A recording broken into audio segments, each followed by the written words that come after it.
Ang buhay pag-ibig ay parang sugal. Palaging walang kasiguraduhan kung ikaw ay masasaktan o magiging masaya. Pero sabi nga nila mas mabuti nang sumugal kaysa manghinayang ka sa panghabang buhay. Ikaw ka-barangay, minsan ka na bang nanghinayang sa buhay mo dahil hindi ka naniwala sa taong mahal mo?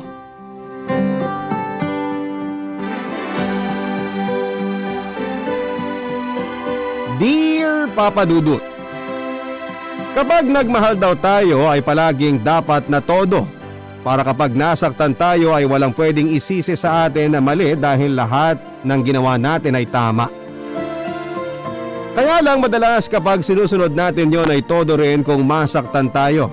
Kaya hindi na natin nagagawa pang magbigay ng second chance sa taong minsan nating minahal at pinagkatiwalaan. Isang magandang araw sa inyo Papa Dudut at sa mga kabarangay na nakikinig ngayon. Medyo madrama ang simula ng aking sulat dahil sa makulimlim na panahon ngayon habang ako po ay nagsusulat. Tawagin niyo na lamang po ako sa pangalang Faith. 28 years old, isang teller sa bangko at masugid pong tagapakinig ng inyong programa na Barangay Love Stories dito sa Pampanga. At kagaya ng ibang kabarangay na nagpapadala sa inyo ng sulat ay gusto ko rin pong mag-share ng kwento ko na alam kong makakapagpaiyak sa maraming nakikinig ngayon. Nasa second year high school ako nang makilala ko po si Mon, Papa Dudut. Transfer siya sa school namin at kaklase ko rin siya. Si Mon po yung tipo ng estudyante na gwapo pero may pagka-presko.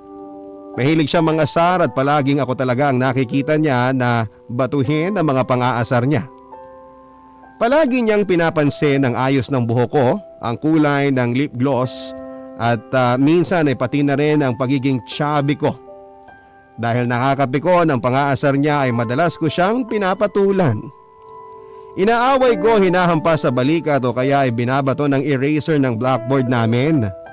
Nang dahil doon ay pati mga kaklase ko ay inasar na rin ako na may gusto kay Mon na lalo ko namang kinapiko noon, Papa Dudut.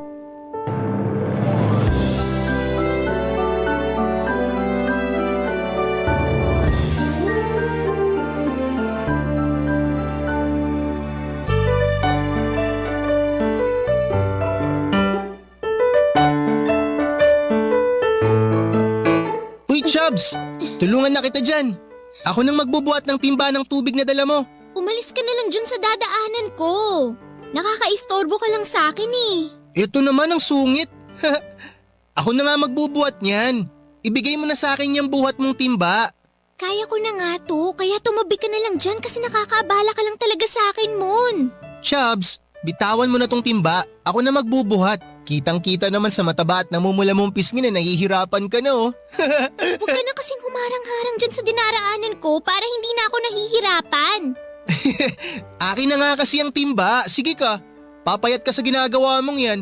Tapos mababawasan niyang kakyutan mo. Kaya ko na nga to, kaya umalis ka na dyan. Akin na yan, ako na magbubuhat niyang timba. Tumabi ka na lang dyan, sabi. Akin na sabi, ang kulit mo naman, tinutulungan ka na nga eh. Pamon! Uy! Hala! Ayun na nga ba sinasabi ko eh. Natapon tuloy tong tubig sa timba. Nabasa pa tong sapatos ko. Ang kulit-kulit mo naman kasi mo eh. Oh, sorry. Gusto lang naman talaga kitang tulungan eh. Sinabi ko na nga na kaya ko, di ba? Ayan tuloy, sa halip na makatulong ka, mag-iigib pa tuloy ulit ako ng tubig na pandilig sa mga halaman na nasa harapan ng classroom natin. Sorry na nga. Hindi ko naman gusto na matapon yung tubig sa timba. Huwag ka na mainis sa akin, Chubbs. Hay! Pwede ba, Mon? Tigil-tigilan mo na nga ang pagtawag sa akin ng ganyan. Katawan ko to, kaya alam ko na chubby talaga ako at hindi mo na kailangan na araw-araw na ipaalala yun sa akin. Nakakairita ka na eh. Hindi na nakakatuwa yung ginagawa at sinasabi mo sa akin. Pinanganak ka ba talaga para manira ng araw ng ibang tao? Diyan ka na nga. Uy, Faith, sandali! Ano na naman ba? Sinira mo na nga ang umaga ko. Ayaw mo pa rin akong tigilan. Araw-araw na lang, Moon. Palagi ka na lang nandyan sa harapan ko at binibuwisit ako. Ano ba talagang gusto mo? Bakit ba palagi ako na lang ang nakikita mong asarin? Gusto ko lang naman na Ano? Gusto mong palaging sirain ang araw ko dito sa school? Gusto mong palagi na buwisitin ako? Gusto mo na nahihirapan talaga ako dito? Gusto kita, Faith. Gusto mong… ano sabi mo? Gusto kita kaya palagi ako nagpapapansin sa'yo. Kasi nung unang pasok ko dito sa school, ni hindi mo man lang ako tinitingnan. Kaya ang naisip kong paraan para mapansin mo ako, asarin na lang kita. Effective naman, di ba? Kaya lang, hindi ko naman gusto na mabwisit ka talaga sa akin o mainis. Sorry nasobrahan na ata yung pagpapapansin ko sa'yo. Gusto ko lang talaga na maging close tayong dalawa kasi nga crush kita. Uy, Faith, bakit hindi ka na nagsalita dyan? Galit ka ba? Hindi. Ang ibig ko sabihin, hindi na masyado. Sige na, babalik na ako sa classroom. Ikaw na lang ang magigib ng tubig at magdilig ng mga halaman ni Ma'am. Bahala ka na sa buhay mo.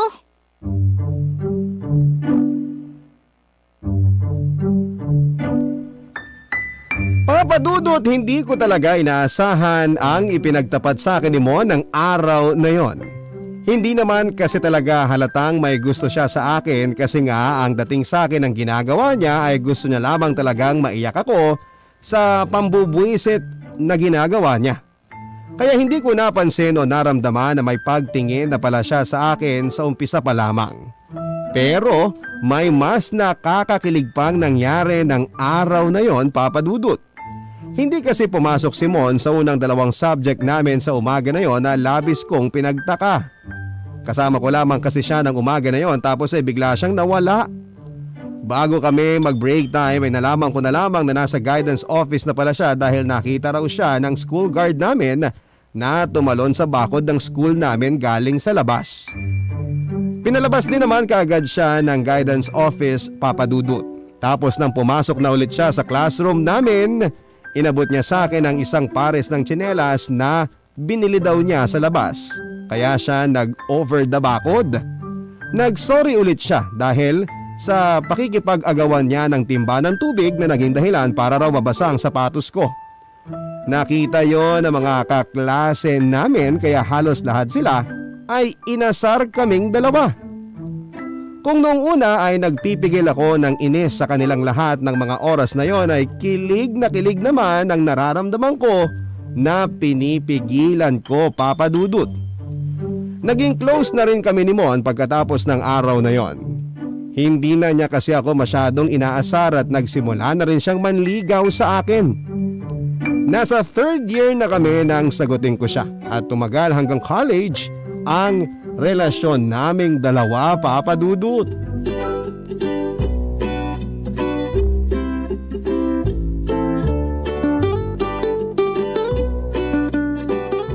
Uy guys, sorry ngayon lang kami ni Mon.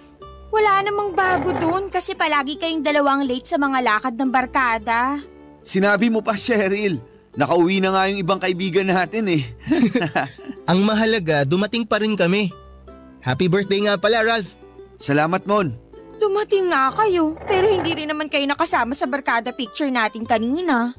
Sorry na, Cheryl. Alam mo naman na kapag si Mon ang kasama ko sa mga ganitong lakad, pahirapan magpaalam sa bahay lalo na kay Papa. Mabuti na nga lang nandun yung mama ni Faith kaya may backup kagad kami na payagan siya dito sa birthday celebration ni Ralph. Basta ako, sanay na akong palaging late sa mga lakad ng dalawang to. Ang hirap kasing magkaroon ng tatay na pinalaki ng lolo kong sundalo. Sobrang higpit. Teka, bakit parang ang aga namang malasing ni Cheryl? Sinong lasing? Ako? Hindi pa ako lasing Oo nga naman. Mukha namang hindi pa lasing si Cheryl, babe. May konting amats lang. Hayaan nyo na yan. Kakabreak lang sa boyfriend niya eh. Correction lang hindi ako umiinom ngayon dahil broken-hearted ako. Sinasabayan ko lang ang pagsiselebrate ni Ralph sa birthday niya at sa araw ng kalayaan ko. Kalayaan talaga? Oo, nakakasakal kaya maging boyfriend ang ex ko. Sobrang controlling, demanding, possessive.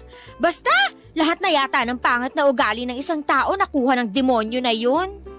Bakit mo pala sinagot? Tapos tumagal pa ng 1 taon ng relasyon yung dalawa. Hindi ko naman alam na may pagkademonyo palang ugali ng lalaking yun. Biruin mo, pagkatapos niya akong turuan ng kung ano-anong bagay na tungkol sa sex, maghahanap pa rin pala siya ng ibang babaeng titikman. Ganon talaga, Cheryl. May ibang lalaki na hindi marunong makontento. Malas mo lang talaga na ganong lalaki ang nakilala at minahal mo. Basta, visit siya. Yun lang ang masasabi ko. Ay, buti nga yang si Mon nakukontento sa'yo kahit hanggang halik lang sa pisiyang nagagawa niya sa'yo. Teka, ibig sabihin, Mon, wala pa palang nangyayari sa inyong dalawa ni Faith? Hindi mo ba alam, Ralph? Sa barkada natin, silang dalawa na lang ang virgin. Hoy, grabe ka, Cheryl ah. Kailangan talaga na mapunta sa amin ni Mon ang topic? Ganun talaga. Kung sino ang mga virgin sa barkada, sila ang mas pinag-uusapan. Ang hina mo naman pala, bro.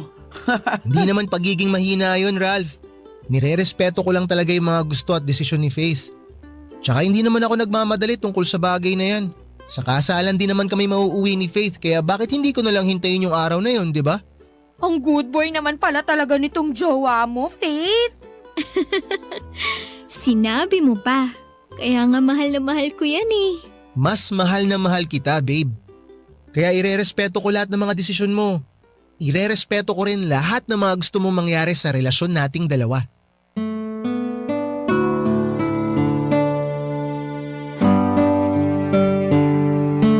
Papadudot, isa sa mga dahilan kung bakit sobrang minahal ko si Mon ay ang respeto na pinapakita at pinaparamdam niya sa akin at sa mga magulang ko. Legal na kasi sa bahay namin ang relasyon naming dalawa kaya medyo mahigpit si Papa kapag lumalabas ako na si Mon ang kasama. Si Mama naman ay malaki ang tiwala sa akin pati na rin kay Mon at palagi lang nagpapaalala na huwag kaming lalampas sa limitasyon namin bilang magkasintahan. At sa ilang taon nga ng relasyon namin dalawa ay nakontento si Mon hanggang HHWW at halik sa pisngi lamang ang pwede naming gawin para sa isa't isa. Kahit kailan ay hindi siya naging mapusok noon sa relasyon naming dalawa, Papa Dudut. Bago ko pa labang siya sagutin noong nasa high school pa lamang kami, ay sinabi ko na sa kanya na medyo konserbatibo akong babae. Pati na rin ang pamilya ko. Sumusunod ako sa paniniwala namin na dapat ay ibigay ng babae ang kanyang sarili sa lalaki pagkatapos ng kanilang kasal at pangako sa harap ng Diyos.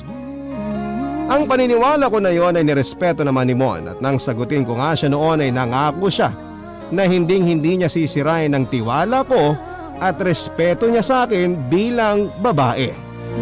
Mga kwento ng pag-ibig, kwento ng buhay at kwento ng pag-asa. Nasa Spotify na Barangay Love Stories. Pakinggan kahit kailan, kahit saan. Barangay Love Stories sa Spotify. Kinig na, kabarangay! Papadudot, habang tumatagal noon ang relasyon namin ni Mon, pakiramdam ko ay mas tumatatag kaming dalawa. May oras din naman na nagkakatampuhan kami lalo na noong naging busy kami sa kanya-kanya naming finals at halos nawala na kami ng oras sa isa't isa. Si Mon kasi ang tipo ng tao na gusto niyang palagi siyang tinetext o tinatawagan. Yung lalaki na gusto ay palagi siyang nilalambing. Malambing din naman akong girlfriend, Papa Dudut, pero minsan talaga ay nahihirapan ako noon na hatiin ang oras ko sa pag-aaral at sa kanya. Academic scholar din naman kasi ako at may mini-maintain na grades kaya nawalan talaga ako ng oras sa boyfriend ko. May 2 linggo din kaming hindi nag-uusap pero pagkatapos noon ay nagkaayos din kami kaagad. Kumbaga parang mga away bata lamang ang nangyayari sa aming dalawa noon. Akala ko po, Papa Dudut, ay ang 2 linggo na parang cool off namin ni Mon ang pinakamabigat na pagsubok na pagdaraanan naming dalawa. Pero hindi pa pala yun dahil isang balita ang nakarating sa akin noong kakasimula pa lamang ng first semester namin sa 4th year. May isang kabarkada kami na tinawagan ako at sinabi na buntis daw si Cheryl. Hindi na ako masyadong nagulat dahil alam naman naming lahat na may nangyayari kina Cheryl noon at sa naging boyfriend niya. Pero hindi ako makapaniwala nang malaman ko na si Mon ang tinuturong tatay ng baby ni Cheryl. Hindi ko po tinawagan noon si Mon para ikumpara sa kanyang tungkol sa bagay na yon. Pinuntahang ko na lamang siya sa lugar kung saan kami magkikita ng araw na yon, Papa Dudut.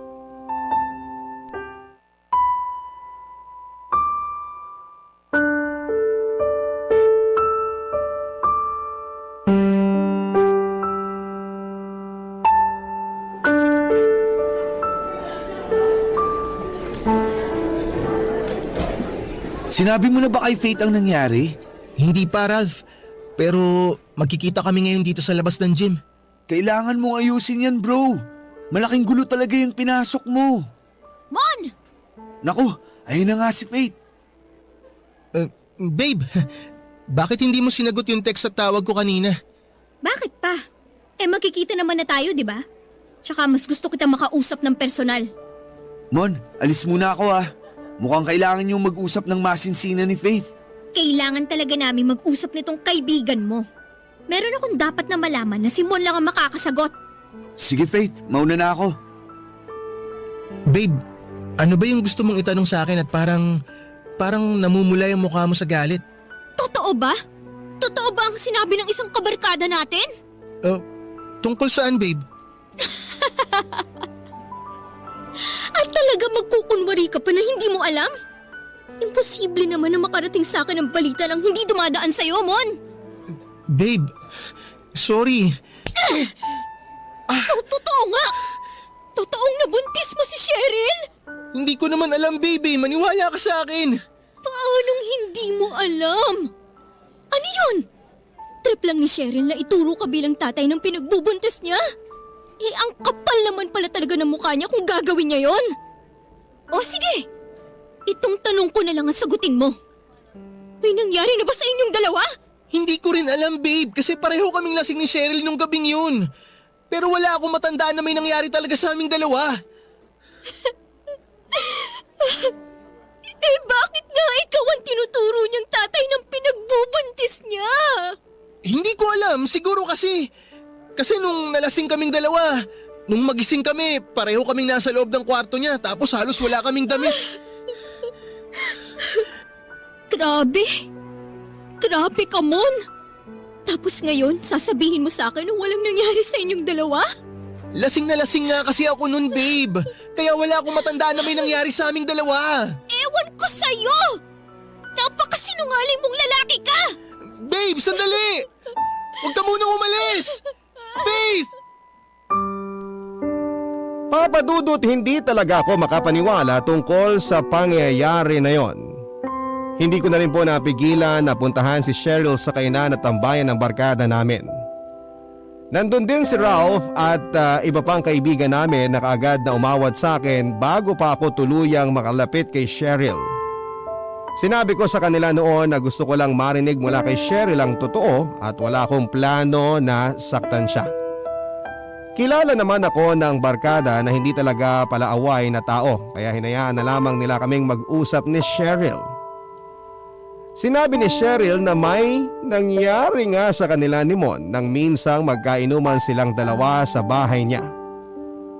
Tinanong ko ulit siya kung sigurado ba siya na si Mon talaga ang ama ng baby na nasa tiyan niya dahil ang alam ko talaga noon, Papa Dudut, kahit na break na sila ng boyfriend niya ay pumapayag pa rin siya na may mangyari sa kanilang dalawa.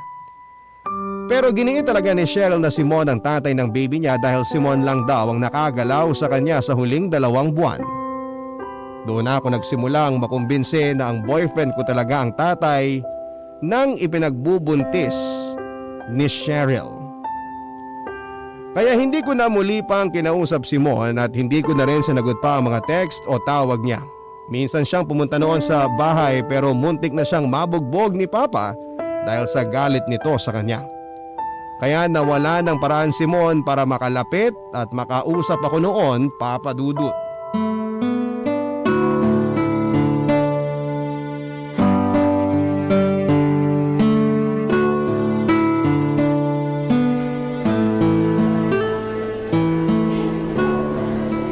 Ralph, eto na yung mga libro na hinira mo sa akin para sa kapatid mo. Salamat, Faith. Sa totoo lang, makalat kasi talaga ako sa gamit. Kaya mabuti na lang natabi pa ni Mama yung mga libro na ginamit ko nung nasa high school tayo. Ako nga rin eh. Yung mga libro ko dati hindi na mahanap ni nanay. Ito pa naman talaga yung kailangan ng kapatid ko para gawa ng reaction paper. Buti talaga meron ka pa nito. Oo nga eh. Huwag mo na rin nga palang ibalik sa akin yan kasi wala nang gagamit ng mga libro na yan sa bahay. Sige Ralph ah, una na ako kasi inutusan pa ako ni Mama na mag-grocery. Faith, sandali lang. Bakit? May iba ka pa bang kailangan? Ano lang. Kumusta na kayo ni Mon? Wala na kami ni Mon. Anong ibig mong sabihin? Tinapos ko ng relasyon naming dalawa nung 1 linggo pa. Pumayag siya? Hindi naman niya kailangan pumayag eh. Alam ko na ang breakup dapat mutual decision ng 2 taong magkarelasyon. Pero ako kasi yung nasaktan dito. Ako yung niloko. Kaya alam ko na may mas karapatan ako para tapusin ang lahat sa amin. Hindi mo na ba talaga siya pwedeng bigyan ng isa pang pagkakataon? Paano ko gagawin yon? Kung panghabang buhay na ang resulta ng kasalanang ginawa niya? Babe, Bakit nandito ka, Mon? Huwag mo sabihin na kinutsyaba mo tong si Ralph, ha? Pasensya ka na, Faith. Naaawa na kasi ako kay Mon. Hindi na siya nakakapasok sa mga klase namin. Hindi na rin siya kumakain ng maayos. Kasalanan niya ng kaibigan mo. Kasi gumawa siya ng kasalanan at kababuyan. babe, pakinggan mo muna ako. Pwede ba, Mon? Tinext ko na sa'yo na tapos na ang relasyon nating dalawa, di ba? Kaya wala ka ng karapatan na tawagin ako ng ganyan. Sorry. Ayoko pa kasi talagang tanggapin yung pakikipag-break mo sa akin eh. Bakit ako? May choice ba ako na hindi tanggapin na nagkaanak ka na sa ibang babae habang magkarelasyon tayong dalawa? Wala naman, di ba? Kasi sa ayaw at sa gusto ko, nangyari na ang lahat. Niloko mo na ako! Faith, pakinggan mo muna sana ang gustong sabihin ni Mon. Wala na akong dapat na pakinggang kahit na ano mula sa kanya. Tsaka pwede pa, Ralph? Tigil-tigilan mo na nga ang pakikialam sa gulo naming dalawa. Kahit ano pang gawin mo, wala ka nang maaayos sa amin ni Mon. Dahil si Mon mismo ang sumira sa aming dalawa. Subukan mo pa ulit na gawin na iset up ako kay Mon. Pati ikaw, hindi na kita kakausapin kahit kailan. Diyan na kayo! Magsama kayong dalawa, mga sinungaling!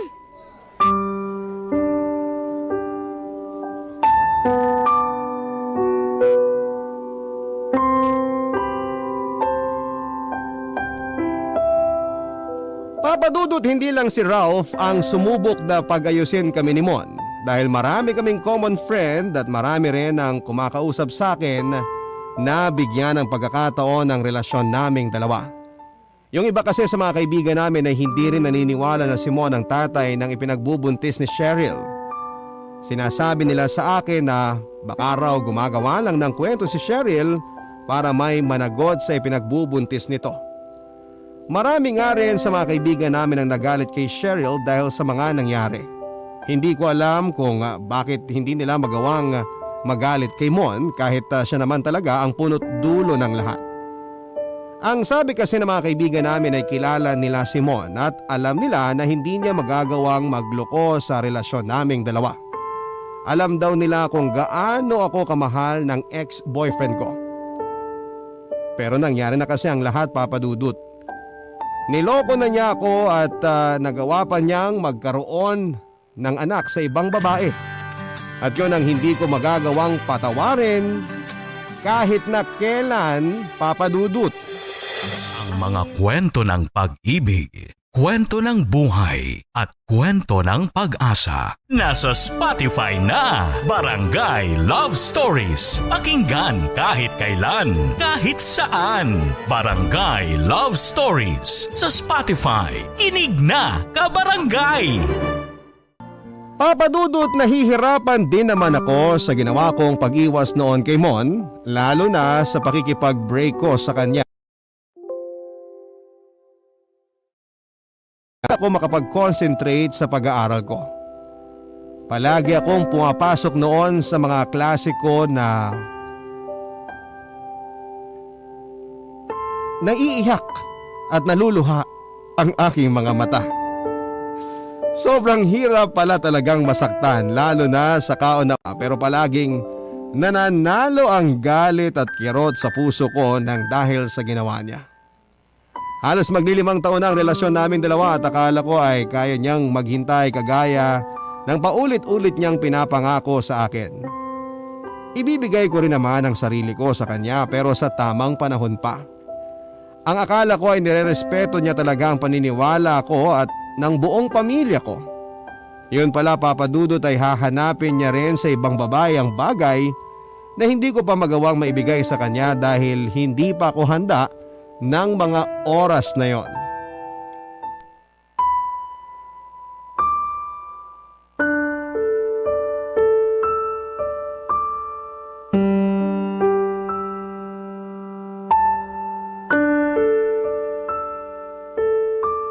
Ikaw na naman? Ano na naman bang ginagawa mo dito sa labas ng bahay namin? Hinihintay talaga kita, Faith. Uuwi na kasi ako ng probinsya namin kaya gusto ko lang sanang magpaalam sa'yo. At talagang balak mong takbuhan ang responsibilidad mo kay Cheryl? Hindi ko siya tatakbuhan at mas lalong wala akong responsibilidad sa kanya. Faith, alam ko, marami ka ng iba't ibang version na narinig tungkol sa nangyari. Pero hindi mo man lang ba itatanong sa akin kung ano talaga yung totoong nangyari? Hindi mo ba kukunin yung side ko? Sinagot mo na yan, di ba? At sinabi mo na wala ka natatandaan na kahit ano. Wala ba talaga? O ayaw mo lang aminin na nag-enjoy ka ng mag-sex kayong dalawa ni Cheryl? Faith, imposible nga na may mangyari sa aming dalawa ni Cheryl.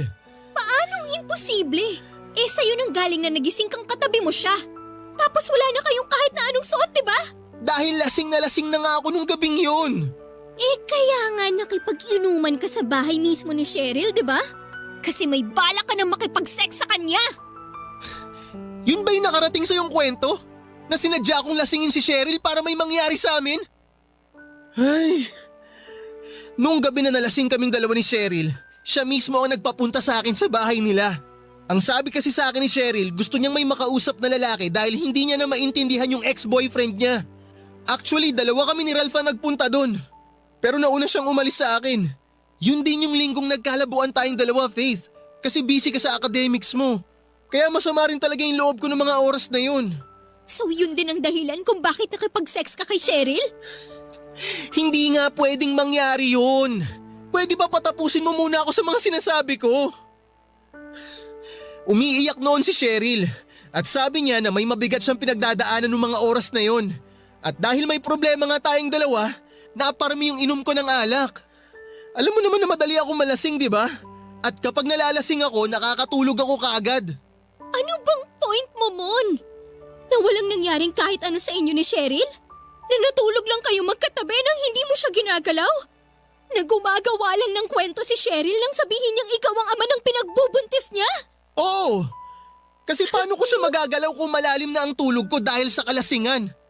Eh bakit hindi mo na lang sinabi sa akin yan nung una pa lang? Bakit nagsinungaling ka pa sa akin? Hindi ako nagsisinungaling sa'yo, Faith. Hindi ko lang talaga sinabi sa'yo dahil alam ko na magagalit ka kapag nalaman mo ang tungkol doon. Tsaka natakot ako na baka makipaghiwalay ka sa akin. Hindi ko naman alam na gagawa ng ganong kwento si Cheryl eh. Nabigla na lang niya ako ituturo na ako yung tatay ng batang ipinagbubuntis niya. Pero sigurado talaga ako, Faith. Sigurado ako na hindi ako yung tatay ng baby na yun. Please naman oh. Ayusin na natin to bago ako umuwi ng probinsya namin. Ayoko talaga mawala ka sa akin eh. Faith, ayoko na tuluyan tayo magkahiwalay na dalawa. Hindi ko kasi alam kung kaya pa nating ayusin to, Mon. Masyado masakit para sa akin lahat ng mga nangyayari ngayon. Pero hindi mo na ba ako mapapatawad? Hindi ko alam. Ewan ko. Naguguluhan ako. Umalis ka na nga lang dito. Alam mo, kapag nakikita kita, pakiramdam ko nanliliit ako eh. Kasi Mon, Pinagkatiwalaan kita. At ang buong akala ko ayos lang sa'yo ang lahat sa setup ng relasyon natin dalawa. Akala ko nire-respeto mo talaga ako. Pero hindi pala. Maghahanap ka rin pala ng iba. Doon ako mas nasaktan. Yung hinanap mo sa ibang babae ang bagay na hindi ko pa kayang ibigay sa'yo ngayon. Kaya kung pipilitin mong hingiin sa akin ang kapatawaran sa nangyari na to, hindi ko yun kayang ibigay sa'yo. Kasi masyado mo ako nasaktan. Sobrang sakit, Mon. Sobrang sakit. Kaya please, umalis ka na at sana hindi na muna kita makita. Para hindi ko pa ulit-ulit na maramdaman ang sakit ng ginawa mo sa akin.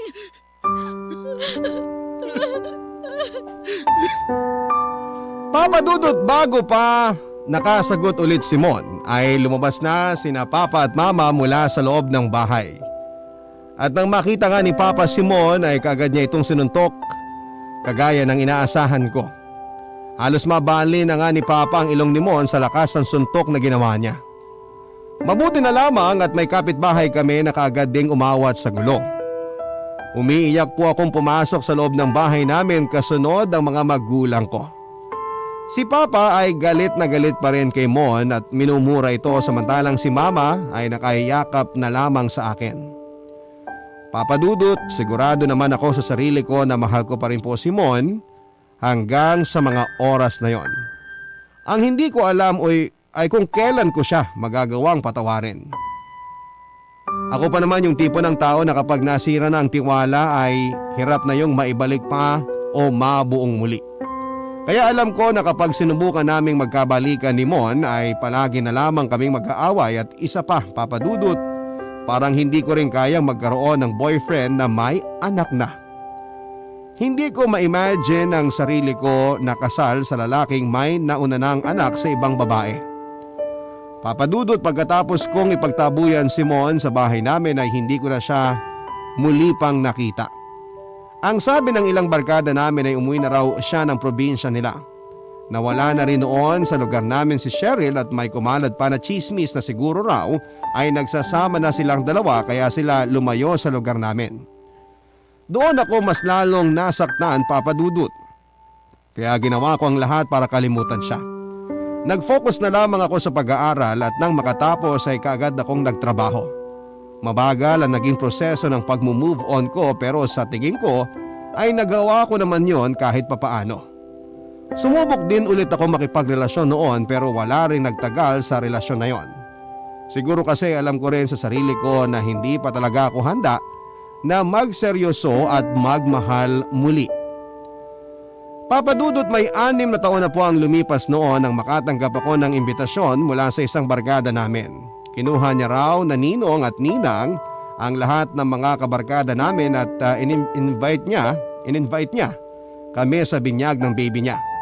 Nagdalawang isip pa ako noon, Papa Dudut, dahil alam ko na pwedeng makita ko doon sina Cheryl at Simon. Pero sa huli pumunta rin ako sa binyag at marami akong mga dating kaklase at kaibigan na nakita doon. Nakita ko rin po si Cheryl na may kasamang isang batang babae. Papa Dudut, hindi yon kahawig ni Mon pero sigurado ako na ang batang yon ay ang anak nilang dalawa. Ramdam ko rin na umiwas ng tingin sa akin si Cheryl ng mga oras na yon hanggang sa nag-decide akong mauna nang lumapit at bumate sa kanya noon. 6 na taon na ang nakakalipas. Siguro ay sapat na yon para patawarin ko sila ni Mon sa nagawa nilang kasalanan sa akin, Papa Dudut.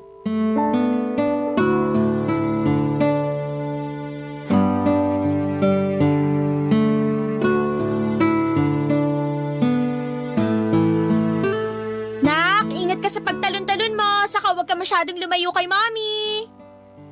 Hi, Cheryl. Faith? Hi din. Kumusta ka na? Maayos naman ako. Ikaw, kumusta ka na? Okay lang din. Ang laki na ng anak niyo ni Mona. Tapos kamukhang-kamukha mo pa. Parang ikaw na ginawang bata. Nasaan pala si Mon? Hindi ko pa kasi siya nakikita mula nang dumating ako dito. hindi ko kasama si Mon, Faith. Bakit naman? Naku, hindi niya pwedeng pinapabayaan na mag-ina niya lalo na at pareho pa kayong babae. Si Mon talaga kahit kailan. Ang tamad pumunta sa mga ganitong lakad. Hindi pa rin ba siya nagbabago kahit tatay na siya? Faith, hindi naman talaga si Mon ang tatay ng anak ko kaya hindi rin kami magkasama kahit sa bahay. Anong ibig mo sabihin?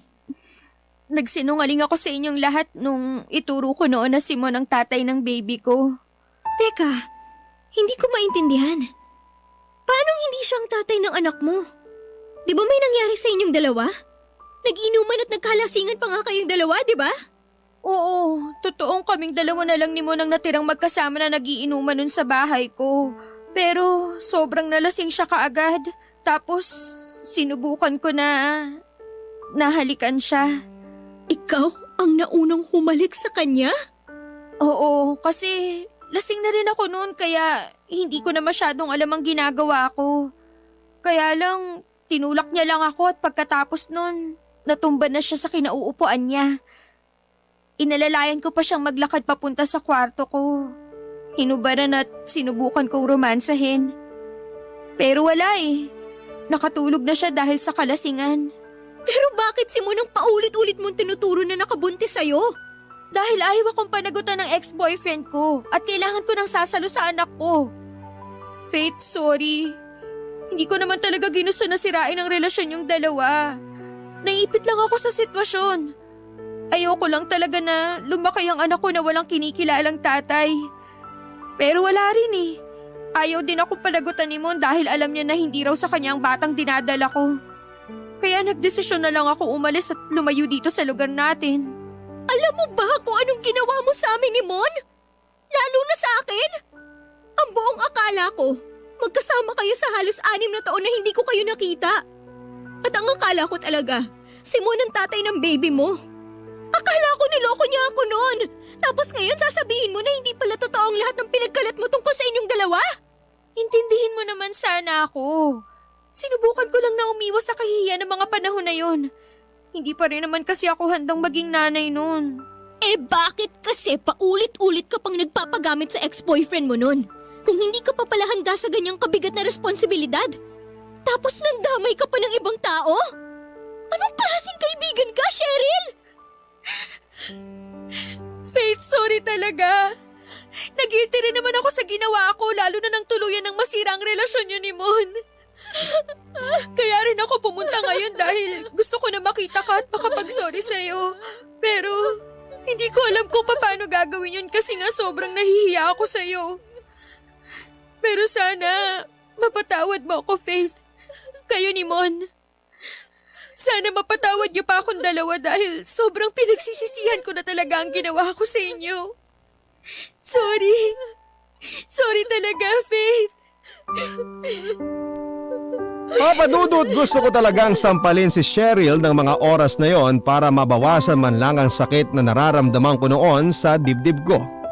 Pero pinigilan ko ang sarili ko dahil ayokong gumawa ng eksena sa binyag ng anak ng kaibigan namin. Ang akala ko noon, Papa Dudut, ay kaya ko nang ibigay kay Cheryl ang kapatawaran na hinihingi niya sa akin, pero hindi pa rin pala. Ang hirap patawarin ng tao na naging dahilan para mawala sa akin ng panghabang buhay ang kaligayahan ko. Hindi ko na ibigay kay Cheryl ng araw na yon ang kapatawaran na hinihingi niya. Sapat na siguro na hindi ko siya nasampal sa kabila ng naging malaking kasalanan niya sa akin. Lumayo na lamang ako mula sa kanya dahil baka kung ano pa ang magawa o masabi ko noon. Nilibang ko ang sarili ko sa pakikipag-usap sa ibang mga dating kaibigan at kaklase ko habang hinihintay ang pagdating ni Mon. Umaasa ako noon, Papa Dudut, na sana kapag dumating si Mon ay mabigyan pa ulit kami ng pagkakataon na maipagpatuloy ang nasira naming relasyon. Baka kasi kagaya ko ay wala pa rin siyang asawa at anak. Baka umaasa pa rin si Mon na pwede pang maging kami ulit sa huli. Papa Dudut, buong maghapon din akong nasa selebrasyon ng binyag pero walang Mon ang dumating doon. Umuwi tuloy ako ng bahay namin na sira na ang pag-asa ko na muli siyang makita at makasama. Pero hindi pa rin po ako sumuko, Papa Dudut. Nasabi ko noon sa sarili ko na sa pagkakataon na yon ay ako naman ang mag-i-effort na magkaayos kaming dalawa kung malaman ko man noon na may asawa at anak na siya ay titigilan ko na rin kaagad siya. Pero kung sakaling pareho kami naghihintay ng tamang pagkakataon para sa aming dalawa ay susubukan ko na makipag-ayos at makipagbalikan sa kanya. Isang linggo pa ang lumipas noon pero walang makapagsabi sa akin kung saan ko pwedeng makita o makontak si Mon. Wala na rin kasi sa lugar namin ang pamilya niya kaya hindi ko na alam kung paano siya hahanapin. Hanggang sa may nakausap ako na isang pinsan niya, Papa Dudut, at sinabi sa akin ng pinsan ni Mon na 3 taon na raw ang nakakalipas. Buhat nang mamatay si Mon habang nasa training siya ng pagsusundalo. Hindi talaga ako makapaniwala, Papa Dudut. Nang marinig ko yung sinasabi sa akin ng pinsan ni Mon ay parang gusto kong sampalin ng malakas ang sarili ko. Gusto ko pong magising sa bangungot na yon pero sa sobrang sakit na nararamdaman ko, alam kong hindi isang bangungot ang nalaman ko na yon. Hindi na rin naging malinaw sa isipan ko ang mga sumunod na mga nangyari. Nakita ko na lamang ang sarili ko na nasa loob ng simbahan at tahimik na umiiyak. Maraming tanong ang umiikot sa isipan ko noon, Papa Dudut. Ang daming what if. What if pinakinggan ko ng mas mabuti ang explanation ni Mon? What if naniwala ako sa kanya kahit konti lang? What if pinagbigyan ko ang pakiusap niya na maayos namin noon ang relasyon naming dalawa? What if buhay pa ngayon si Mon? Masaya kaya kaming magkasama sa mga oras na ito. Marami pa akong tanong na alam kong ni isa ay wala nang masasagot pa. At wala rin akong ibang pagpipilian kung hindi ang tanggapin ang napakasakit na katotohanan na kahit kailan ay hindi ko na makakasama pa ang lalaking una at sobrang minahal ko. Maraming salamat po, Papa Dudut, sa pagbibigay ng daan para maibahagi ko ang kwentong ito. Pasensya na rin po kayo at medyo nabasa na mga luha ko ang sulat ko. Tumuloy na kasi ang ulan dito sa amin kaya pati ang mga luha ko ay nakisabay na rin. May 2 taon na ang nakakalipas mula nang malaman ko na wala na si Mon pero hanggang sa ngayon ay hirap pa rin po akong tanggapin ang lahat. Hindi pa nga rin ulit ako sumubok na pumasok sa isang relasyon at hanggang ngayon ay pinagdarasal ko na sana ay dalawin ako ni Mon sa panaginip at muli kong maramdaman ang mga yakap niya kahit sandali lamang. Baka kasi sa paraan na yun, Papa Dudut, ay tuluyan na akong makaalis mula sa malungkot naming kwento at nakaraan ni Mon. Maraming salamat po, hanggang dito na lamang ang inyong forever at kabarangay, Faith. Barangay Love Stories.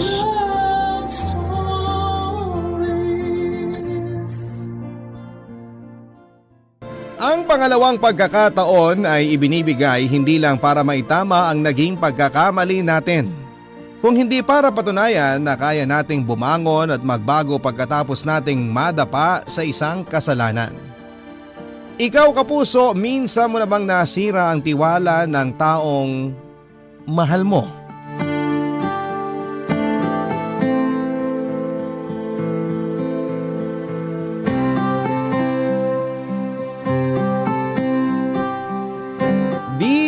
Papa Dudut, may bagay na kapag minsang nasira, mahirap nang maayos o maibalik sa dati. Parang salamin, magkalamat lang ng konti ay hindi na po pwedeng maibalik sa dating ayos. Ganon din pagdating sa tiwala. May ibang tao na kaya itong ibigay muli kaagad, pero meron ding iba na hirap makalimot sa kasalanang nagawa. Hi po sa inyo, Papa Dudut, at sa mga kabarangay natin na nakikinig ngayon. Ako nga pala si Ramon, 41 years old at isang jeepney driver dito sa aming lugar sa Makati. Matagal na rin po akong tagapakinig ng inyong programa na Barangay Love Stories at talaga namang araw-araw na nakatutok sa inyong istasyon ng radyo ko kapag nasa biyahe ako. Kaya gusto ko ring magbahagi ng kwento na alam kong maraming makakarelate at makapag-iiwan din ng aral sa ibang mga nakikinig ngayon. High school lang ang natapos ko, Papa Dudut. Galing kasi ako sa isang mahirap na pamilya. Nagtrabaho kaagad ako noon at naging isang barker. Nang pumanaw ang mga magulang ko at magkaroon ng kanya-kanyang pamilya ang mga kapatid ko, ako na lamang ang naiwang nakatira sa bahay namin. At dahil solo na lamang ako sa buhay ay nagagawa ko noong makaipon ng pera para sa sarili ko. Naging jeepney driver na rin po ako pero nakikiboundary lamang noong una. Hanggang sa makabili na ako ng lumang jeep na ginagamit kong pampasada bilang hanap buhay. Papadudot, medyo maayos na ang buhay ko nang makilala ko si Loisa sa palengke na malapit sa paradahan ng pinapasada kong jeep.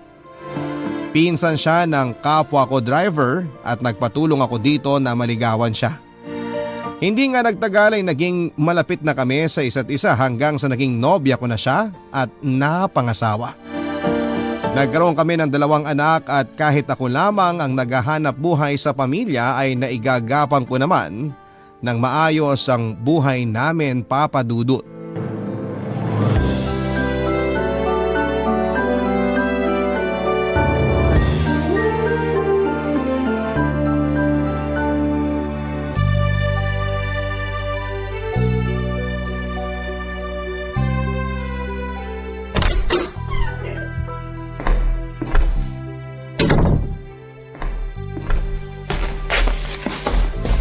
Oh, sweetheart.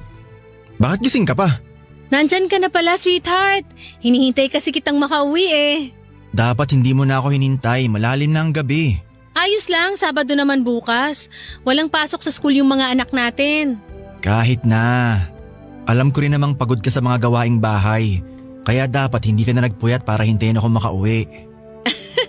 Eto namang asawa ko, masyado akong inaalala. Ayos lang ako. Halika na sa lamesa nang makakain ka na. Sige, sweetheart. Salamat. Ang sarap pala ng ulam ngayon ah. Tortang talong. Request kasi ng panganay mo. Oo nga pala. Ito yung kinita ko ngayong araw. Medyo maliit lang kasi mahina ang biyahe kanina. Pasensya ka na ah. Ano ka ba? Ayos lang, sweetheart. Magbabakasyon na rin kasi kaya konti na lang ang mga nagiging pasahero nyo. Saka wala naman tayong malaking gastusin ngayon. Nakapagbayad na tayo ng bill ng tubig at kuryente kaya sigurado ako na may matitira pa dito. Mga gulay na lang ang bibiling kong ulam para mas makatipid tayo. Mabuti pa nga. Mahilig din naman mag-ulam ng gulay ang mga anak natin. Kaya nga hindi ako nahihirapang mag-isip ng lulutuin na ulam kasi hindi sila pihikan sa pagkain. Yun lang yata yung namana nila sa akin. Kasi pagdating sa muka, sa'yo na lahat eh. Sinabi mo pa. Oo nga pala, sweetheart. Tibang sabi mo may kailangan kang bili na pyesa para sa jeep mo? Oo, para dun sa busina sa may manibela. Minsan kasi di na gumagana eh. Kinuha mo na ba dito yung pambili para doon? Hindi. Wala akong binawas dyan sa kinita ko ngayong araw. Bakit di mo pa binawas? Nung 1 linggo mo pa sinabi sa akin na gusto mong bilhin yung pyesa na kailangan mo ah. Oo, kaya lang. Ang liit kasi ng kinita ko ngayon sa biyahe. Sa susunod na lang siguro yun, sweetheart. Yan din ang sinabi mo sa akin nung isang araw. Mabuti pa, ibawas mo na dito yung kailangan mong bilhin. Hindi ka ba mahihirapan na mag-budget kapag binawasan ko pa yan? Hindi naman, kasi nga magbabakasyon na rin ang mga anak natin. Bawas gastusin din yun. Saka may naitabi pa naman akong pera dyan kung sakali mang ma-short talaga tayo at may kailangan tayong pagkagastusan. Ang galing mo talaga mag-budget, sweetheart. Kahit maliit lang ang iaabot ko sa'yo, palagi ka pa rin may naitatabi. Kaya sobrang bihira tayo ma-short pagdating sa mga gastusin dito sa bahay. Kailangan ko rin kasing gawin yung mga ganong diskarte at pagtitipid. Lalo na't ikaw lang ang nagtatrabaho para dito sa bahay. Yun na nga lang ang nagagawa ko para dito sa pamilya natin kasi ayaw mo naman akong payagang magtrabaho. Gusto ko kasi na mas matutukan mong pag-aalaga sa mga anak natin. Kita mo nga lumalaki sila ng magagalang at matatalino ng dahil sa'yo.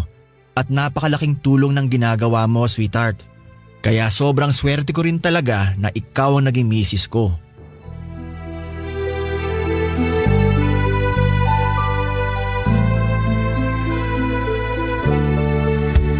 Papa Dudut, kapag sinasabi ko sa misis ko na maswerte ako na siyang napangasawa ko, hindi po yun pambobola lamang.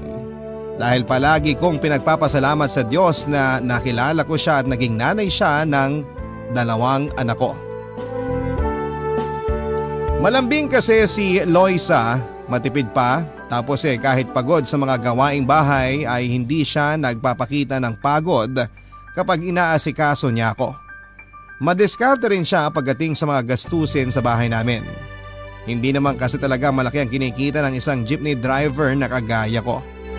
Pero nang dahil sa kanya ay hindi kami masyadong nahihirapan sa mga gastusin. Kaya lang Papa Dudut, kahit gaano mo pala kamahal ang isang tao ay hindi ka rin talaga makakaligtas sa tawag ng tukso. May nakilala kasi ako noon, si Mirna. Isa siya sa mga bantay sa karinderya na madalas na kinakainan ko. Nagkapalagayan kami ng loob at hindi nagtagal ay nagkaroon ng bawal na relasyon. Maganda kasi siya, dalaga, talagang sexy ang kanyang pangangatawan. Kaya naman ang sabihin niya sa akin na gusto niya ako ay hindi ko na yon pinalampas pa. Tumagal din ang 2 buwan ng relasyon namin, Papa Dudut. Paminsan-minsan ay pumupunta ako sa tinutuluyan niyang bahay at doon ay may nangyayari sa aming dalawa. Pero habang tumatagal ang aming relasyon ay inaatake ako ng aking konsensya. Naisip ko noon na dapat ay hindi ko niloloko ang asawa kong si Loisa kasi wala siyang ibang ginagawa noon kundi ang asikasuhin at mahalin lamang ako. Kaya isang desisyon ang ginawa ko sa maling relasyon namin ni Mirna, Papa Dudut.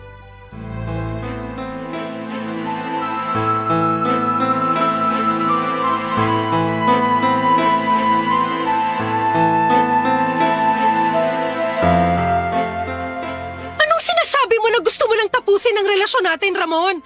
Mirna, alam naman natin na mali itong ginagawa natin nung umpisa pa lang. Pero wala nga akong pakialam doon. Teka, nalaman na ba ng asawa mo ang tungkol sa relasyon natin? Hindi pa. O yun naman pala eh. Bakit nakikipaghiwalay ka na sa akin? Kasi nga, hindi na kaya na konsensya ko itong ginagawa natin. Ayoko nang lokohin ng asawa ko. Pero gusto mo pa rin naman ako, di ba? Ramon, hindi naman ako demanding pagdating sa oras mo. Kung gusto mo na isang beses lang sa isang linggo kung magkita tayo, sige. Ayos lang sa akin. Basta wag mo lang akong hiwalayan. Ayoko na nga kasi ng ginagawa natin, Mirna. Ayoko nang lokohin ng asawa ko.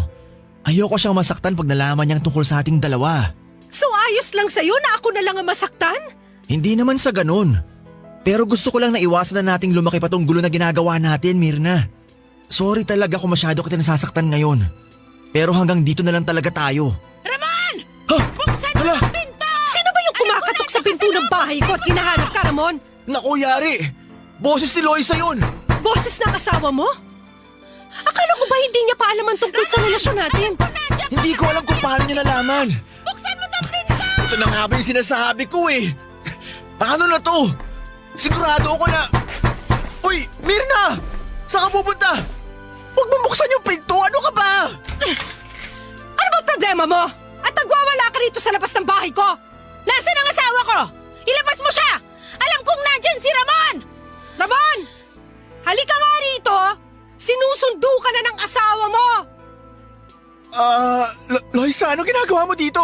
Mga walang hiya kayo! Lalo ka na, Ramon!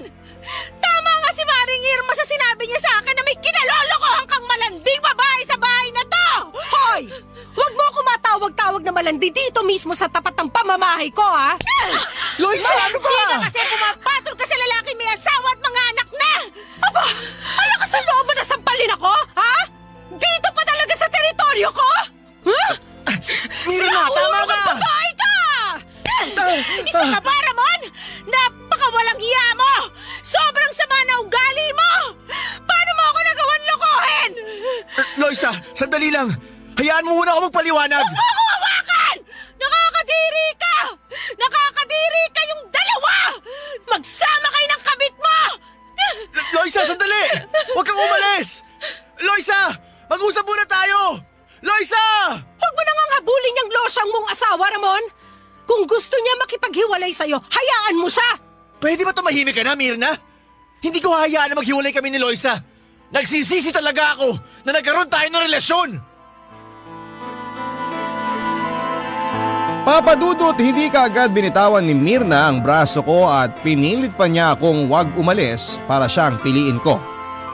Pero bago pa man kami mahuli ni Loisa ay buo na talaga ang desisyon ko na tapusin ang lahat sa aming dalawa ni Mirna, Papa Dudut. Kaya naman pilit kong inalis ang kamay niya sa braso ko at iniwasan siya. Kahit na anong pagmamakaawa niya sa akin ay hindi ko na siya pinakinggan pa. Humingi pa rin ako ng tawad pero sinabi ko na kailangan niyang tanggapin ang pagtatapos ng relasyon naming dalawa. Iniwan ko siyang nakaluhod at umiiyak ng dahil sa akin. At sa pag-alis ko sa bahay ni Mirna para habulin si Loisa, ay nakasalubong ko pa ang kumare namin na si Irma, Papa Dudut. Ninang siya ng panganay naming anak ni Loisa at masama rin ang tingin niya sa akin. Sinabi niya pa noon na mabuti na lang daw talaga at kakilala niya ang may-ari ng tinutuluyang bahay ni Mirna. Kaya nalaman niya ang tungkol sa aming dalawa ng kabit ko. Sinabihan pa niya ako ng iba pang mga masasakit na salita na hindi ko na pinansin pa at nagpatuloy ako sa paghabol sa asawa ko, Papa Dudut. Ang mga kwento ng pag-ibig, kwento ng buhay at kwento ng pag-asa. Nasa Spotify na! Barangay Love Stories. Pakinggan kahit kailan, kahit saan. Barangay Love Stories sa Spotify. Kinig na, kabarangay! Papa Dudut, sobrang laki talaga ng pagsisisi ko noon sa nagawa kong kasalanan sa asawa kong si Loisa. Lahat ng sarap na naranasan ko sa piling ni Mirna ay bigla na lamang naglaho. Hindi ko maisip kung bakit ba nagawa ko ang bagay na yon sa kanya kahit pa sabihing si Mirna ang lumapit sa akin. Dapat kasi nilayaon ko pa rin siya. Hindi ako dapat nagpadala sa tukso at habang nagdadrive ako pauwi sa bahay kung saan ay sigurado ako na dumiretso si Loisa ay hindi ko na napigilan ang sarili ko na maluha, Papa Dudut. Naalala ko kung gaano kabuting asawa sa akin si Loisa mula nang maikasal kami. Pumayag siya na maging full-time housewife kahit nagtatrabaho pa siya noon sa isang pabrika. Binitawan niya yon para lamang sa akin. Kahit kailan ay hindi siya nagkulang sa pag-aasikaso sa akin o sa amin ang mga anak namin. Tapos, ganito lamang ang igaganti ko sa kanya. Halos mapabayaan na nga niyang sarili niya kasi palaging kami ang inuuna niya. Tapos susuklian ko pa siya ng pagtataksil, Papa Dudut.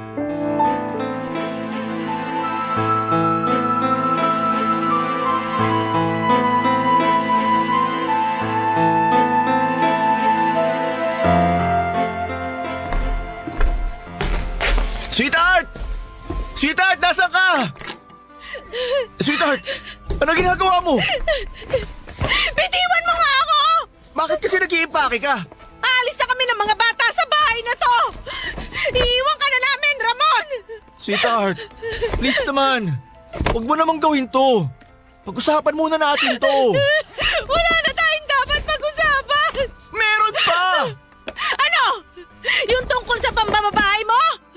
Yung pagsisinungaling mo sa akin tuwing uuwi ka na madaling araw dito sa bahay? Yung mas lalong lumitang binibigay mong pera sa akin kasi ginagastos mo sa makating babae na yon? Sweetheart, sorry. Ramon, araw-araw kong hinihintay ang pag-uwi mo. Nagpapakapuyat ako sa pag-aasikaso sa mga anak natin, pati na rin sa'yo. Hindi ko sinusumbat ang mga ginagawa ko dahil responsibilidad ko yan bilang asawa mo. Pero sana naman, pinahalagaan mo kahit konti yung mga yon. Alam ko nagkamali ako. Sabihin mo nga sa akin, Saan ba ako nagkulang? Anong pagkakamali ang nagawa ko sa'yo para saktan mo ako ng ganito? Wala, Loisa. Naging mabuti kang asawa sa akin. Kahit kailan wala ka naging pagkukulang. Ako may kasalanan ng lahat. Ako ang nagkulang. Pero bakit nga? Bakit kailangan mo pa mambabae?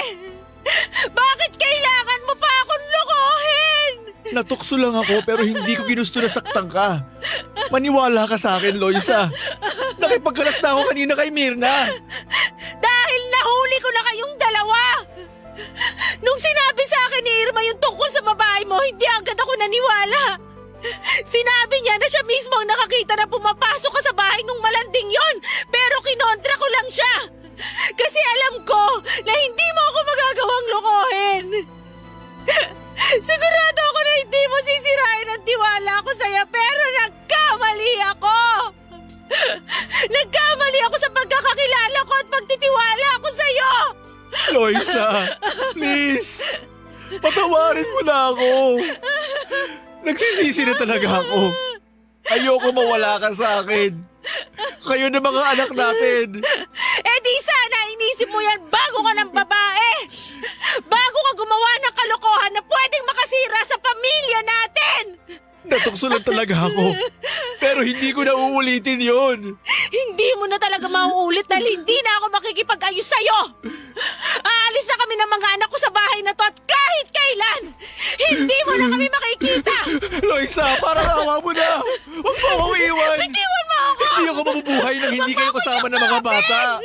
Itigil mo na kasi ang pag-iimpake mo. Ayusin na natin to. Ayoko talaga mawala ka sa akin. Wala na tayong dapat ayusin dahil kahit kailan, hindi na kita mapapatawad sa ginawa mo. Parang awa mo na. Patawarin mo na ako, Loisa. Kahit para man lang sa mga anak natin. Huwag mong hayaan na masira ang pamilya natin nang dahil lang sa isang pagkakamali ko. Ang kapal din talaga ng mukha mo, Ramon! Alam mo, kahit lumuhod ka pa dyan, hindi na kita mapapatawad! Hindi mo na uli kami makakasama ng mga anak mo! Tandaan mo yan!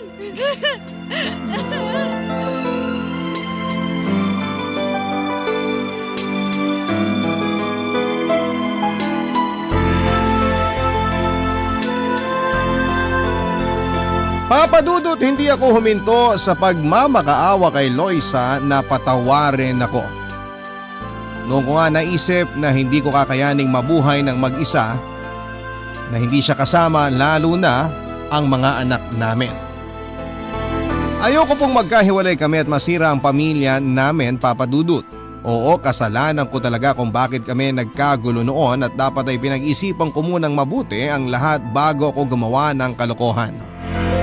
Dapat pinag-isipan ko munang mabuti ang lahat bago ako gumawa ng kalokohan, Papa Dudut, pero nangyari na at nakagawa pa rin ako ng kasalanan. Nasaktan ko na si Loisa na labis kong pinagsisihan. Kaya hindi talaga ako papayag na basta na lamang kaming magkahiwalay. Mabuti na lamang, Papa Dudut, at umuwi na rin ang mga anak namin mula sa eskwelahan at nakita nila ang pagtatalo namin ni Loisa, pati na ang pag-iimpake ng mga gamit ng asawa ko. Umiyak ang dalawang bata at nakiusap din kay Loisa na huwag na silang umalis. Lalo pa ako nagmakaawa sa asawa ko at paulit-ulit na humingi ng tawad. Sinabi ko na labis ko na talagang pinagsisisihan ang nagawa kong kasalanan. At kahit kailan ay hindi ko na yon uulitin pa. Sa awa naman ng Diyos, Papa Dudut, ay nagawa ko rin kumbinsihin si Loisa na patawarin ako. Sinabi niya na bibigyan niya ako ng isa pang pagkakataon para sa mga anak namin. Pero hindi ibig sabihin ay kakalimutan na niya raw ang ginawa kong kasalanan. Nangako naman ako sa kanya na magbabago na at kailanman ay hindi na yon uulitin pa. Nangako rin ako sa sarili ko na gagawin ko ang lahat para makabawi sa asawa at mga anak ko, Papa Dudut.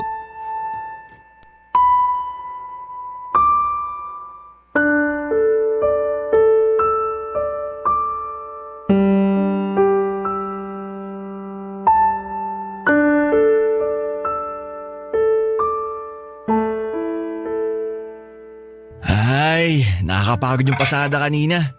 Sobrang traffic tapos wala pa masyadong pasahero. Kaya pala maghahating gabi ka na nakauwi ngayon. Oo, pasensya na sweetheart ha. Bakit ka naman humihingi ng pasensya sa akin? Kasi napupuyat ka ng dahil sa akin. Dapat talaga hindi mo na lang ako hinihintay na makauwi eh. Sanay naman akong gawin to, kaya ayos lang. Oh, kumain ka na. Ininit ko na rin yung sinigang na ulam namin ng mga bata kanina. Salamat sweetheart. Wow! Amoy pa lang panalo na. Ang sarap talaga ng sinigang mo. The best ang asim. Oo nga pala. Ito yung kinita ko sa araw na to. Medyo maliit lang yan kasi nga mahina yung biyahe ko kanina eh. Oh, sweetheart. Yun ba talaga yung dahilan kung bakit maliit lang tong inabot mo? Oo. Pagpasensyahan mo na kasi matumal talaga mga pasahero kanina. Ang sabihin mo, baka may iba ka nang inaabutan ng pera. Anong ibig mong sabihin, Loisa? Bakit? Hindi ba totoo? Totoo na ano? Na pinupuntahan mo pa rin yung malanding Mirna na yan at inaabutan mo ng pera? Teka nga, saan ba nanggagaling yung sinasabi mo? Kay Maring Irma na naman ba? Hindi na kailangan magkaroon ng pakpakang balita para lang makarating sa akin, Ramon. Alam mo, Loisa, kung ano man yung naririnig mo tungkol sa amin ni Mirna, hindi totoo yun. Dahil matagal ko nang tinapos ang lahat sa amin. Talaga? Ni minsan ba hindi ka talaga bumalik sa bahay nung malanding babae na yon? Hindi na! Tsaka bakit naman ako pupunta pa sa bahay niya? Aba malay ko ba kung nag-abot ka ng pera sa kanya? At bakit ko naman gagawin yun? Dahil hindi ko alam kung nagbunga nga ba ang kababuyan na ginawa niyong dalawa. Baka mamaya naanakan mo na pala siya pero hindi mo lang sinasabi sa akin. Loisa, walang ganong nangyari. Hindi ko nabuntis si Mirna. At mas lalong wala akong balak na anakan siya. May bagong karelasyon na nga yung babae na yun eh. Oh, bakit mo alam? Ibig sabihin nag-uusap pa rin kayong dalawa? Hindi na nga. Kaya ko lang naman nalaman kasi kasama ko rin na jeepney driver ang bago niyang boyfriend. Napagkwentuhan lang siya ng mga kasama ko kaya ko nalaman. Pero maniwala ka, hindi na kami nag-usap kahit kailan. Ang sabihin mo, interesado ka pa rin sa malanding babae na yon kaya updated ka sa mga nangyayari sa buhay niya? Hindi totoo yan, Loisa. Marami lang talagang jeepney driver ang nakakilala sa kanya. Kaya napagkukwentuhan siya sa may paradahan. Yun lang talaga yun at wala nang ibang dahilan. Ewan ko sa'yo. Ang hirap paniwalaan ng mga kasinungalingang lumalabas dyan sa bibig mo, Ramon. Kumain ka na nga lang dyan. Papasok na ako sa kwarto nang makapagpahinga na ako. Mabilaukan ka sana.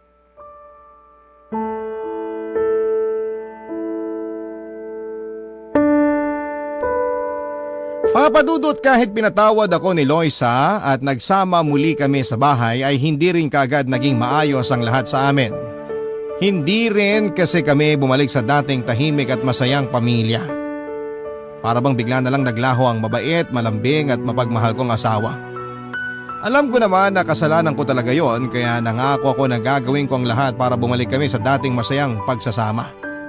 Pero mahirap pala talagang gawin yon lalo na kung tiwala na ang nasira sa isang relasyon. Ganon pa man papadudot ay hindi rin po ako sumuko sa pagsuyo sa kanya kahit napatawad na niya ako. Palagi pa rin akong malambing at pasensyoso sa asawa ko. Hindi ko sinasabayan ang init ng ulo niya kasi alam ko na mas lalo lamang kaming mag-aaway. Kapag hindi ako pumapasada, ako ang nag-aasikaso ng mga gawaing bahay.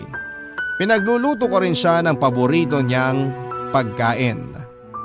Nangako ako sa sarili ko na hindi ako hihinto na pagsilbihan ang asawa ko, papadudot. Hanggat hindi bumabalik ang tiwala niya sa akin bilang asawa niya.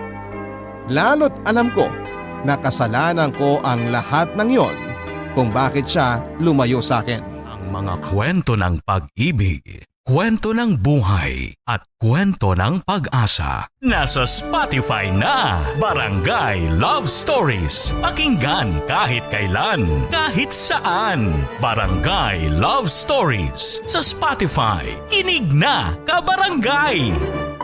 Papadudot, isang taon na ang nakalipas noon mula nang patawarin ako ni Loisa. Pero parang mas lalo lamang lumala ang hindi niya magandang pagtrato sa relasyon naming dalawa. Mabilis siyang magalit o uminit ang ulo sa tuwing magkausap kaming dalawa. Malamig na rin siya pagdating sa pakikipag-romansahan sa kama. Lalaki ako na may pangangailangan sa katawan. Pero syempre hindi ko siya pinipilit kapag gusto ko na may mangyari sa aming dalawa tapos ayaw naman niya. Kasi alam ko na mauuwi lamang ang lahat sa malaking pagtatalo. Mas hinabaan ko pa ang pasensya ko, Papa Dudut. Ayun nga lang, mas lumala ang pagiging mainitin ng ulo niya, lalo na ang pagiging selosa at tamang hinala niya. Palagi niyang sinasabi na sigurado siya na may ginagawa na naman akong kalokohan o kaya ay may ibang babae na naman daw ako. Pinagbibintangan niya rin ako na naanakan ko raw si Mirna at nagsusustento ako ng pera dito. Ang hirap talaga ng ganong sitwasyon. Yung ginagawa ko na nga ang lahat para magkaayos kami pero ang palaging nasa isip ni Mrs. ay may ginagawa na naman akong kalokohan para masira ang tiwala niya, Papa Dudut.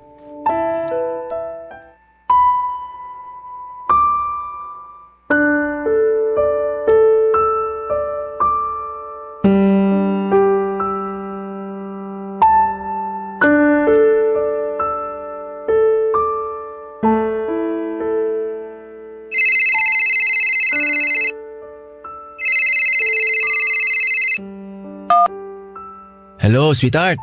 Mabuti naman at sinagot mo na ang tawag ko. Pasensya na, sweetheart. Ang hina kasi ng signal dito sa resort eh. Nagdadahilan ka na naman. Totoo ang sinasabi ko. Kinailangan ko pa nga pumunta dito sa may kalsada para lang makahanap ng signal.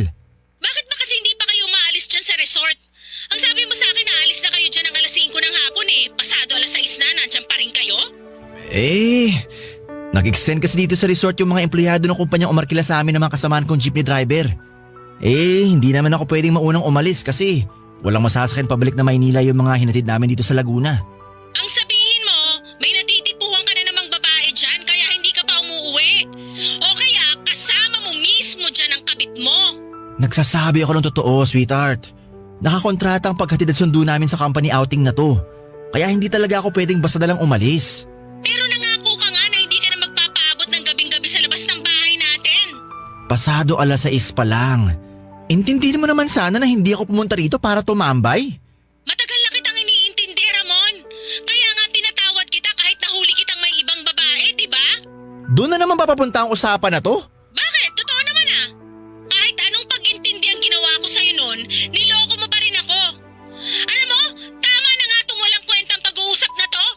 Basta ito ang tandaan mo, kapag wala ka pa dito ng hating gabi, iimpake ko na yung mga gamit mo. Loisa, wag naman ganun. Basta umuwi ka dito bago maghating gabi. Tapos ang usapan na to.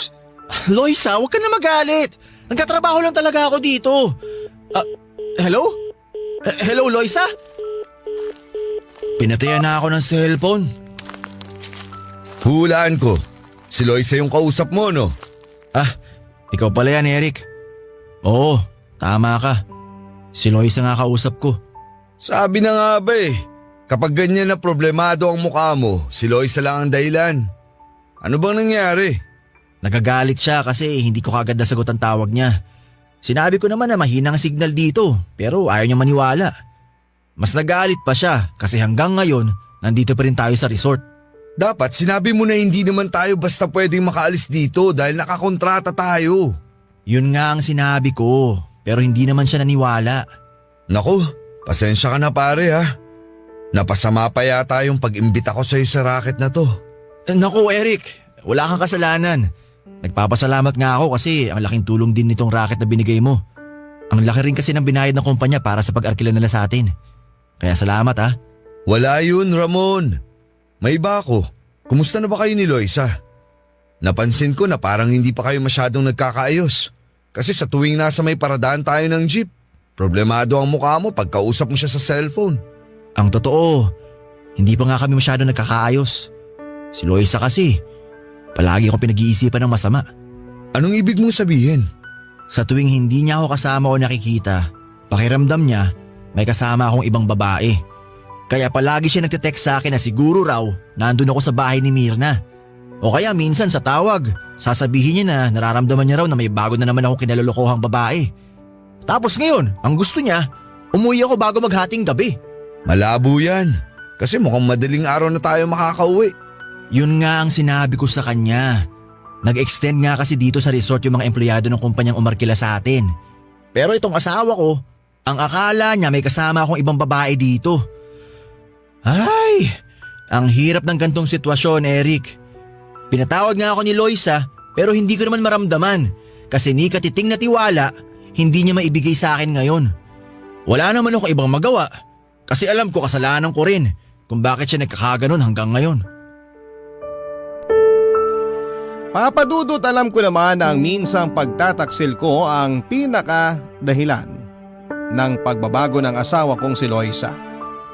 Kung hindi ako nakagawa ng kasalanan sa relasyon namin ay hindi siya magbabago at hindi siya magkakaroon ng ganong kalaking galit sa akin. Pero nagkamali nga ako na labis kong pinagsisihan ng mga panahong yon. Kung may paraan nga lang talaga na maibalik ko pa ang araw na nasaktan ko si Loisa, ay gagawin ko para itama ang mga naging kamalian ko. Saksi din ang mga tao na kapaligid sa amin sa pagbabagong ginawa ko, pati na rin sa kung paano ako nag-i-effort na ayusin ang relasyon naming mag-asawa. Palagi akong may pasalubong sa pag-uwi ko sa bahay, ina-update ko siya kung nasaan na ba ako o kung anong oras ang uwi ko. Naglilinis ako ng bahay namin na dati ay hindi ko naman ginagawa. At kung ano-ano pang bagay para lamang maipakita ko kay Loisa na pinagsisisihan ko na ang mga nagawa kong kasalanan sa kanya at sa pamilya namin, Papa Dudut.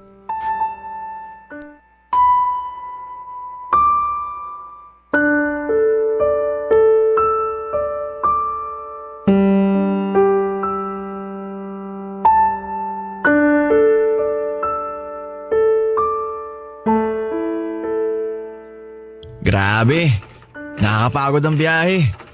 Anong oras na ba? 4:00 na pala ng madaling araw? Siguradong tulog na si Loisa.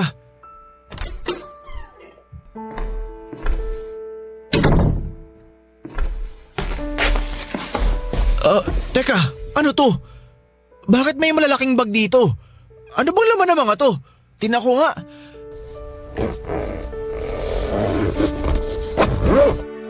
Ha? Mga damit ko to ah! Bakit nakaimpake yung mga to? Mabuti naman nandito ka na. Sweetheart, pasensya ka na kung inabot ako ng madaling araw. Masyado kasing nag-enjoy sa resort yung umarkila sa amin kaya… Hindi mo na kailangan magpaliwanag. Dalin mo na lang yung mga gamit mo at umalis ka na sa bahay na to. Loisa, huwag ka naman ganyan. Nagpaliwanag naman ako sa iyo nung kausap kita kagabi, di ba? Oo, pero may usapan na tayo na kapag hindi ka nakauwi bago maghating gabi, iimpake ko na yung mga gamit mo at aalis ka na sa bahay na to. Pero hindi naman ako pumayag sa sinabi mo na yun. Gusto ba nga sana kita kausapin kaya lang binabaan mo na ako ng tawag eh. Tapos pinatayan mo pa ako ng cellphone. Buong gabi ko nang hindi makontak ang number mo. Wala na rin namang dahilan para mag-usap pa tayo kasi buo na ang desisyon ko na makipaghiwalay sa'yo. Dahil lang sa hindi ako nakauwi kagabi? Kaya ka nakikipaghiwalay sa akin? Dahil alam ko na dun ka sa babae mo nagpalipas ng buong magdamag mo, Ramon. Ano ba yung sinasabi mo? Bakit? Totoo naman, di ba? Dinahilan mo lang na may umarkila sa inyo para sa company outing. Pero may ibang babae ka lang talaga. Wala na nga akong ibang babae. Huwag ka na ngang magsinungaling. Sino ba yung bagong babae mo, ha? Mas bata na naman ba siya kaysa sa akin? Mas maganda? Mas magaling sa kama? Ano? Sabihin mo na sa akin ang totoo. Sino yung bago mong kinalolokohang babae? Wala nga! Wala! Wala akong babae! Wala, Loisa! Ay naman oh! Ano ba bang kailangan kong gawin para maniwala ka na hindi kita niloloko? Loisa, ginagawa ko naman lahat para maayos ang pamilya na to. Pero hindi ko magagawa yan kung parati ka na lang ganyan. Hindi mo naman maalis sa akin na makaramdam ng ganito. Pinipigilan ko ang sarili ko na pag-isipan ka ng masama pero hindi ko magawa. Dahil paulit-ulit na bumabalik sa akin yung panloloko na ginawa mo, Ramon. Paulit-ulit kong naaalala yung naging kasalanan mo, hindi lang sa akin kundi sa pamilya natin. Iyon ang kasalanan na sobra ko ng pinagsisihan. Kaya nga ginawa ko lahat para magkaayos tayo, di ba? Hindi lang naman ikaw nahihirapan ako rin. Hirap na ako sa trato na ginagawa mo sa akin. Sa tuwing aalis ako ng bahay para mamasada, alam ko na iniisip mo na may ibang babae na naman ako pupuntahan. Maliit lang ako ng konti ng uwi, galit ka na kaagad kasi akala mo galing ako sa bahay ng ibang babae. At eto, hindi ko naman ginustong abutin ng madaling araw sa pag-uwi eh. Pero inimpake mo na kagad ang mga gamit ko! Dahil buong gabing tumatakbo sa isip ko kung ano bang ginawa niyo ng babae mo sa magdamag na magkasama kayo. At hindi ko na kayang tanggapin na uuwi ka sa bahay na to pagkatapos mong magpakasarap sa piling ng ibang babae. Pero wala nga akong ibang babae! Wala na akong kahit na anong kalokohan na ginagawa! Kahit tanong mo pa sa mga nakasama kong jeepney driver kagabi, sabay-sabay kaming umalis sa kayo mga empleyado ng kumpanya umarkila sa amin. Loisa, hindi na kita lolokohin at sasaktan. Pinagsisisihan ko na nagawa akong kasalanan sa'yo. Mahal kita. Kayo na mga anak natin. Kaya nakikiusap ako sa'yo. Bigyan mo naman ako ng kahit konting tiwala lang. Kahit konti lang, Loisa. Kahit kapiranggot na tiwala lang. Alam mo bang napakatagal kong hinintay ang salitang yan mula sa'yo, Ramon? Paulit-ulit kang humihingi ng tawad sa akin pero kahit di minsan, hindi ko narinig na mahal mo ako o kami ng mga anak natin. Oo, tama ka. Aaminin ko na kahit napatawad na kita, hirap pa rin akong alisin ang galit dito sa puso ko. Ang hirap kasi kalimutan ang sakit na ginawa mo sa akin. Ang hirap magpatawad ng buo. Pero sinubukan ko naman, Ramon. Sinubukan ko kahit napakahirap. Loisa, bigyan mo lang ako ng isang pagkakataon at konting tiwala. Pangako, hindi ko na yun sasayangin. Sorry kung hindi ko palaging sinasabi kung gaano ko kayo kamahal ng mga anak natin. Sorry kung nagkamali ako. Sorry kung nasaktan kita. Pero nandito na ulit ako. Hindi ko nasisirain pa ang tiwala mo. Mahal na mahal ko kayo ng mga bata. At gagawin ko ang lahat para maayos ulit natin ang pamilyang to. Kaya pakiusap lang, Loisa. Patawarin mo na ako. At bigyan mo ko ng kahit konting tiwala lang. Papadudot, ramdam ko naman yung bigat sa dibdib ng asawa kong si Loisa dahil sa naging kasalanan ko sa kanya. Naging napakabuti niyang asawa sa akin at nanay sa mga anak ko tapos susuklian ko pa siya ng panloloko. Kahit na sino mang babae o lalaki ay mawawasak ang puso kapag nangyari yon. Isa pa ay napakahirap ibalik ng tiwala na nasira na. Sabi nga nila para itong salamin na kapag nabasag na ay pwede pa ring mabuo pero hindi na maaalis ang lamat mula doon. Pero mahal ko po si Loisa at ang pamilya ko. Kaya hindi ko hahayaan na basta na lamang masira ang pamilya namin. Nagmatigas pa noon ang asawa ko, Papa Dudut, ilang panunumbat pa ang ginawa niya sa akin dahil sa nagawa kong kasalanan sa kanya. Umiiyak niyang sinabi na hirap siyang ibalik ang tiwala niya sa akin. Pakiramdam niya, sa tuwing hindi niya ako nakikita o kasama ay may kasama akong ibang babae. Pinipilit naman daw niya na alisin yon sa isipan niya pero hindi niya magawa lalo na at paulit-ulit niyang nararamdaman ang sakit ng panluloko ko sa kanya. Hindi ko na rin napigilan pa ang sarili ko na maiyak. Napaluhod na nga ako noon sa harapan niya habang nakikiusap na patawarin niya ako sa naging pagkakasala ko noon. Nakiusap ako na sana ay bigyan niya ako ng totoong isa pang pagkakataon na maayos ang pamilya namin. Na sana ay bigyan niya ako ng kaunting tiwala. Dahil hindi kami totoong magkakaayos kung paulit-ulit niya akong pag-iisipan ng masama. Hanggang sa tuluyan na rin niya akong niyakap noon at sinabi niya na gagawin na raw niya ang lahat para matulungan ako na maayos ang pamilya namin. Umiyak na rin ako na niyakap siya at paulit-ulit akong nagpasalamat, Papa Dudut. Alam ko na yun na ang totoong magiging simula ng muling pagkakaayos ng pamilya namin. At tama ako kasi pagkatapos ng pagkatalo at iyakan namin noon, unti-unting bumalik ang totoong ugali ng asawa kong si Loisa. Naging maasikaso na siya sa akin at hindi na malamig ang pakikitungo niya. Hindi na rin niya ako palaging tinetext at tinatawagan para itanong kung nasaan ako o kung sino ang kasama ko.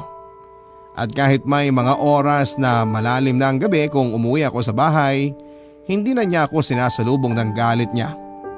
Isang nakangiting mukha at malambing na asawa ang palagi naghihintay sa akin at nag-aasikaso sa pag-uwi ko. Ito ang mga bagay na labis kong pinagpapasalamat sa Diyos. Sa ngayon, Papa Dudut, ay may 7 taon nang nakalipas mula ng una at huling beses akong nagkasala sa aking asawa at pamilya. Hindi ko na yon inulit pa dahil mahal na mahal ko si Loisa at ang mga anak namin.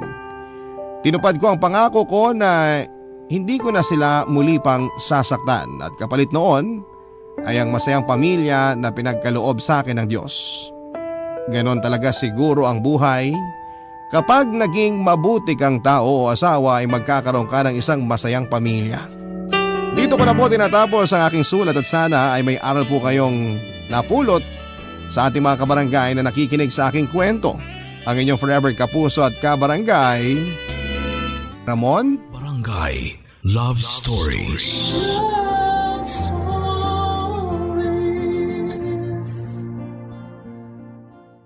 Barangay LS 97.1. 97.1. Number 1. Forever.